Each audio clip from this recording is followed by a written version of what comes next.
Sir, ಈಗ ಬಸವರಾಜ ರಾಯರೆಡ್ಡಿ ಅವರು ರಾಜ್ಯದಲ್ಲಿ ಕರ್ನಾಟಕನೇ ನಂಬರ್ 1 ಭ್ರಷ್ಟಾಚಾರದಲ್ಲಿ ಅಂತಕ್ಕಂಥ ಒಂದು ಮಾತನ್ನು ಹೇಳಿದ್ದಾರೆ ಸರ್. ಆ ಸತ್ಯ ಕಹಿ ಆಗಿರ್ತದೆ. ಆದರೆ ಅವರು ಕಾಂಗ್ರೆಸ್ ಸರ್ಕಾರ ವಿಚಾರದಲ್ಲಿ ತಿಳಿಸಿರುವಂಥದ್ದು ಒಳ್ಳೆ ಹೇಳಿಕೆ. ಆದರೆ ಅವ್ರ ಮಾತನ್ನು ಕೇಳೋರು ಯಾರಿಲ್ಲ ಅಲ್ಲಿ. ಪ್ರತಿಯೊಬ್ಬರು ಕಾಂಗ್ರೆಸ್ ಸರ್ಕಾರದಲ್ಲಿ ಭ್ರಷ್ಟಾಚಾರ ಮಾಡೋರೇ ಇರೋದು ಹೆಚ್ಚು ಕಡಿಮೆ. ಹಾಗಾಗಿ ಎಲ್ಲ ಈ ಆಪಾದನೆ ಯಾವಾಗಲೂ ಕೇಳ್ತಾನೆ ಇರ್ತೀವಿ. ಈ ಆಪಾದನೆ ಎಲ್ಲರ ಮೇಲೆ ಇರುವಂಥದ್ದಿದೆ. ಸೊ ಈ ಭ್ರಷ್ಟಾಚಾರದಲ್ಲಿ ತುಂಬಿ ತುಳುಕ್ತಿರೋದು ಈ ಕಾಂಗ್ರೆಸ್ ಸರ್ಕಾರದಲ್ಲಿ. ಇದು ATM ಸರ್ಕಾರ, ಕಾಂಗ್ರೆಸ್ಸಿನ ATM ಆಗಿದೆ. ಮುಖ್ಯಮಂತ್ರಿಗಳ ಸಲಹೆಗಾರರಿಂದ ಒಂದು ಹೇಳಿಕೆ ನೀಡಿರ್ತಕ್ಕಂಥದ್ದು ಸರ್ಕಾರದ ಭ್ರಷ್ಟಾಚಾರವನ್ನು ಇವತ್ತು ಅನಾವರಣ ಮಾಡಿದ್ದಾರೆ. ಇವತ್ತು ಖಂಡಿತ ಅನಾವರಣ ಆಗಿದೆ. ಅವರು ಫೈನಾನ್ಷಿಯಲ್ ಅಡ್ವೈಸರೇ ಇವತ್ತಿನ ಈ ಪರಿಸ್ಥಿತಿಯನ್ನು ಭಾಳ ಸ್ಪಷ್ಟವಾಗಿ ಭಾಳ ನೋವಿನಿಂದ ಅಟ್ಲೀಸ್ಟ್ ಹೇಳುವಂಥ ಧೈರ್ಯನಾರ ಮಾಡಿದ್ದಾರೆ. ಇದು ಒಳ್ಳೆ ಹೇಳಿಕೆ ಕೂಡ. ಹಾಗಾಗಿ ಅವರು ಕಾಂಗ್ರೆಸ್ ಸರ್ಕಾರ ಕರ್ನಾಟಕದ ಬಗ್ಗೆ ನಾನು ಹೇಳ್ಬೋದು. ಅದನ್ನು ಅವರು ಮುಕ್ತವಾಗಿ ಹೇಳಿರೋದು ಇವರ ಪಕ್ಷದವ್ರಿಗೆ ಇವತ್ತನಾರ ಇದರ ಬಗ್ಗೆ ಅರ್ಥ ಮಾಡಿಕೊಂಡು ಇದನ್ನು ಸರಿಪಡಿಸ್ಕೊಳ್ಳೋಂಥ ಪ್ರಯತ್ನವನ್ನು ಮಾಡಬೇಕು. ಇಂತಹ ಒಂದು ಹೇಳಿಕೆ ಸರ್ಕಾರಕ್ಕೆ ಅಧಿಕಾರಕ್ಕೆ ಬಂದು 2 ವರ್ಷ ಕೂಡ ಆಗಿಲ್ಲ. ಆದರೆ ಇಂತಹ ಹೇಳಿಕೆಗಳು ಸ್ವಪಕ್ಷದ ಶಾಸಕರಿಂದಲೇ ಬರ್ತಾ ಇರ್ತಕ್ಕಂಥದ್ದು. ಇದು ಸರ್ಕಾರ ನಿಜಕ್ಕೂ ಕೂಡ ಮುಂದುವರಿಯೋದಕ್ಕೆ ನಿಮ್ಗೆ ಏನು ಅನಿಸುತ್ತೆ? ಇದು ವಿಪಕ್ಷ ನಾಯಕರಾಗಿ ಮುಂದುವರಿಯೋದಕ್ಕೆ ಅರ್ಹತೆ ಇದೆ ಅಂತ ಅನಿಸುತ್ತೆ ತಮಗೆ? ಖಂಡಿತ ನೋಡಿ, ಜನಾಕ್ರೋಶ ವಿಪರೀತವಾಗಿದೆ. ಬೆಲೆ ಏರಿಕೆ, ಕೆಟ್ಟ ಆಡಳಿತ, ಅಭಿವೃದ್ಧಿ ಶೂನ್ಯ, ಕಾನೂನು ಸುವ್ಯವಸ್ಥೆ ಎಲ್ಲ ಮತ್ತು ಎಲ್ಲ ಬೆಲೆ ಏರಿಕೆ. ಸೊ ಇದ್ರ ಮಧ್ಯದಲ್ಲಿ ಜನರು ಭಾಳ ಸಂಕಷ್ಟದಲ್ಲಿದ್ದಾರೆ. ಅವ್ರ ಭವಿಷ್ಯವೇ ನಿರ್ಣಾಮ ಮಾಡ್ತಿದ್ದಾರೆ. ರಾಜ್ಯದ ಆರ್ಥಿಕ ವ್ಯವಸ್ಥೆ, ರಾಜ್ಯದ ವ್ಯವಸ್ಥೆಯನ್ನೇ ಪೂರ ಬುಡಮೇಲು ಮಾಡಿ ಈ ರಾಜ್ಯದ ಹಿತವನ್ನೇ ಸಂಪೂರ್ಣವಾಗಿ ಕಾಣದ ರೀತಿಯಲ್ಲಿ ಮಾಡಿದರೆ ಇಡೀ ವ್ಯವಸ್ಥೆಯನ್ನೇ ನಿರ್ಣಾಮ ಮಾಡುವಂಥ ಪರಿಸ್ಥಿತಿ ನಿರ್ಮಾಣ ಆಗಿದೆ. ರಾಯರೆಡ್ಡಿಯವರು ಒಂದು ಮಾತನ್ನು ಹೇಳಿದ್ದಾರೆ ಸರ್. ಮೊದಲೆಲ್ಲರನ್ನ 5-6 ದಶಕಗಳ ಕಾಲ 50-60 ವರ್ಷಗಳು ಬರ್ತಾ ಇದ್ದಂಥ ಒಂದು ಬಿಲ್ಡಿಂಗುಗಳು ಇವತ್ತು ಕರಪ್ಷನ್ ಜಾಸ್ತಿ ಆಗಿರೋದು ಕೇವಲ 8ರಿಂದ 10 ವರ್ಷಕ್ಕೆ ಕುಸಿದು ಹೋಗುವಂಥ ಹಂತಕ್ಕೆ ಬಂದಿದೆ ಅಂತ ಹೇಳಿ. ಹೌದು, ಏನು ಹೇಳಬೇಕು ಅಂದರೆ ಕಟ್ಟಿ ಒಳಗಡೆ ಹೋಗ್ತಾ ಇರ್ಬೇಕಾದ್ರೆ ನೀವು ನೋಡ್ಬೋದು ನ್ಯೂನತೆಗಳು. 8-10 ವರ್ಷ ಎಲ್ಲ ಹೋಗ್ತಿದ್ದಾಗಲೇ ಇದೇನಾಗಿದೆ ಅಂದರೆ ಬದ್ಧತೆ. ಎಲ್ಲರಿಗೂ ಹಣ ಬೇಕಾಗಿದೆ. ಭ್ರಷ್ಟಾಚಾರ ಹಣ ಇದ್ರೇ ಹಣಕ್ಕೇ ಮಹತ್ವ ಕೊಡುವಂಥದ್ದಾಗ್ತಿದೆ. ಈ ಹಣದ ಮಹತ್ವವನ್ನು ಕೊಡೋದು ಬಿಟ್ಟು ಒಂದು ನೈತಿಕತೆ ಮೌಲ್ಯ, ಯಾವ ಉದ್ದೇಶಕ್ಕಾಗಿ ಬಂದಿದ್ದೀವಿ, ಬೇಲಿನೇ ಎದ್ದು ಒಲಮೆ ಇದ್ದರೆ ಜವಾಬ್ದಾರಿ ಇರೋವಂಥ ಸ್ಥಾನದಲ್ಲಿರೋರೇನೆ ತಿಜೋರಿ ಕೀ ಕೊಟ್ಟರೆ ತಿಜೋರಿಗೆ ಕನ್ನ ಹಾಕುವಂಥ ಕೆಲಸ.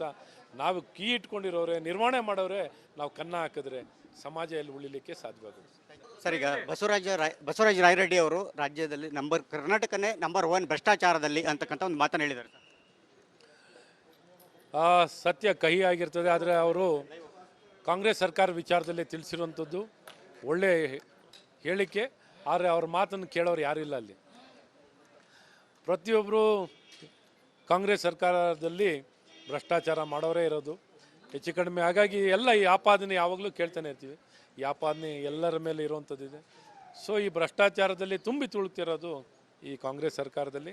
ಇದು ATM ಸರ್ಕಾರ, ಕಾಂಗ್ರೆಸ್ಸಿನ ATM ಆಗಿದೆ. ಮುಖ್ಯಮಂತ್ರಿಗಳ ಸಲಹೆಗಾರರಿಂದ ಒಂದು ಹೇಳಿಕೆ ನೀಡಿರ್ತಕ್ಕಂಥದ್ದು ಸರ್ಕಾರದ ಭ್ರಷ್ಟಾಚಾರವನ್ನು ಇವತ್ತು ಅನಾವರಣ ಮಾಡಿದ್ದಾರೆ. ಇವತ್ತು ಖಂಡಿತ ಅನಾವರಣ ಆಗಿದೆ. ಅವರು ಫೈನಾನ್ಷಿಯಲ್ ಅಡ್ವೈಸರೇ ಇವತ್ತಿನ ಈ ಪರಿಸ್ಥಿತಿಯನ್ನು ಭಾಳ ಸ್ಪಷ್ಟವಾಗಿ ಭಾಳ ನೋವಿನಿಂದ ಅಟ್ಲೀಸ್ಟ್ ಹೇಳುವಂಥ ಧೈರ್ಯನಾರ ಮಾಡಿದ್ದಾರೆ. ಇದು ಒಳ್ಳೆ ಹೇಳಿಕೆ ಕೂಡ.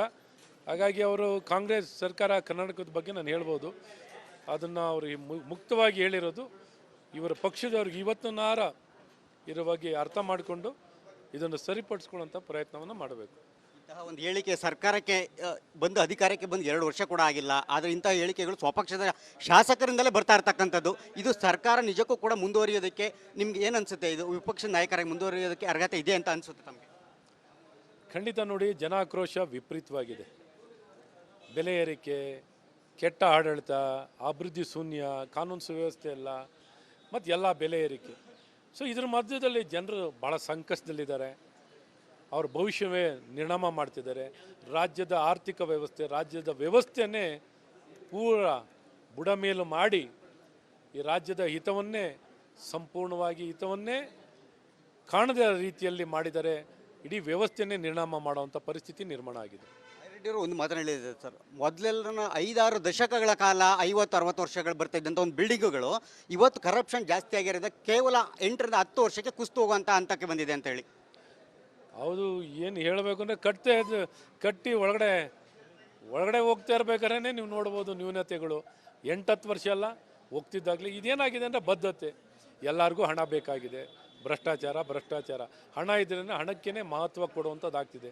ಈ ಹಣದ ಮಹತ್ವವನ್ನು ಕೊಡೋದು ಬಿಟ್ಟು ಒಂದು ನೈತಿಕತೆ ಮೌಲ್ಯ, ಯಾವ ಉದ್ದೇಶಕ್ಕಾಗಿ ಬಂದಿದ್ದೀವಿ, ಬೇಲಿನೇ ಎದ್ದು ಹೊಲ ಮೇಯ್ದರೆ ಜವಾಬ್ದಾರಿ ಇರೋವಂಥ ಸ್ಥಾನದಲ್ಲಿರೋರೇನೆ ತಿಜೋರಿ ಕೀ ಕೊಟ್ಟರೆ ತಿಜೋರಿಗೆ ಕನ್ನ ಹಾಕುವಂಥ ಕೆಲಸ.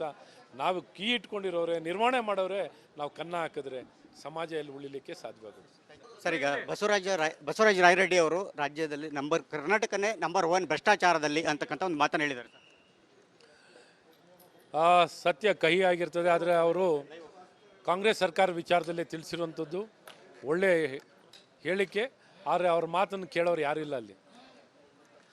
ಪ್ರತಿಯೊಬ್ಬರು ಕಾಂಗ್ರೆಸ್ ಸರ್ಕಾರದಲ್ಲಿ ಭ್ರಷ್ಟಾಚಾರ ಮಾಡೋರೇ ಇರೋದು ಹೆಚ್ಚು ಕಡಿಮೆ. ಹಾಗಾಗಿ ಎಲ್ಲ ಈ ಆಪಾದನೆ ಯಾವಾಗಲೂ ಕೇಳ್ತಾನೆ ಇರ್ತೀವಿ. ಈ ಆಪಾದನೆ ಎಲ್ಲರ ಮೇಲೆ ಇರುವಂಥದ್ದಿದೆ. ಸೊ ಈ ಭ್ರಷ್ಟಾಚಾರದಲ್ಲಿ ತುಂಬಿ ತುಳುಕ್ತಿರೋದು ಈ ಕಾಂಗ್ರೆಸ್ ಸರ್ಕಾರದಲ್ಲಿ. ಇದು ATM ಸರ್ಕಾರ, ಕಾಂಗ್ರೆಸ್ಸಿನ ATM ಆಗಿದೆ. ಮುಖ್ಯಮಂತ್ರಿಗಳ ಸಲಹೆಗಾರ ಇಂಥ ಒಂದು ಹೇಳಿಕೆ ನೀಡಿರ್ತಕ್ಕಂಥದ್ದು ಸರ್ಕಾರದ ಭ್ರಷ್ಟಾಚಾರವನ್ನು ಇವತ್ತು ಅನಾವರಣ ಮಾಡಿದ್ದಾರೆ. ಇವತ್ತು ಖಂಡಿತ ಅನಾವರಣ ಆಗಿದೆ. ಅವರು